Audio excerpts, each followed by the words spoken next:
போக்குவரத்து துறை அமைச்சருடனான பேச்சுவார்த்தைக்கு பின்னர் தொழிற்சங்கத்தினர் செய்தியாளர்களை சந்திக்கின்றனர். நேரலையை பார்க்கலாம். மிக முக்கியமான ஒரு பிரச்சனை.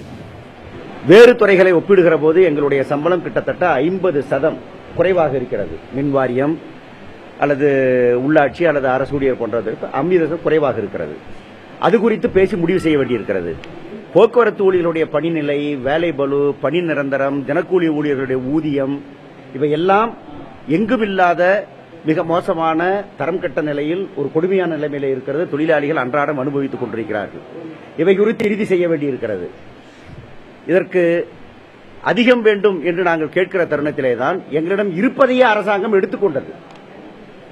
எங்களுடைய சம்பளத்திலே பிடித்தம் செய்கிற பணம் அதை உரிய இடத்திலே கட்டாமல், வைப்பு நிதியில் கட்டாமல், எல்ஐசியில் கட்டாமல், கிரெடிட் சொசைட்டியில் கட்டாமல், கிராச்சுவிட்டி ஃபண்டிலே போடாமல் 4500 கோடி ரூபாயை அரசாங்கம் எடுத்து தவறாக பயன்படுத்தி இருக்கிறது போக்குவரத்து கழகங்கள்.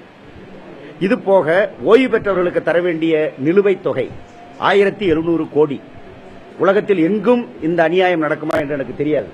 ஓய்வு பெற்று போனவர்களுடைய பணத்தை எப்படி ஒரு நிர்வாகம், ஒரு நிறுவனம், அதுவும் அரசு துறை நிறுவனம் நிறுத்தி வைக்க முடியும்? வைத்திருக்கிறார்கள்.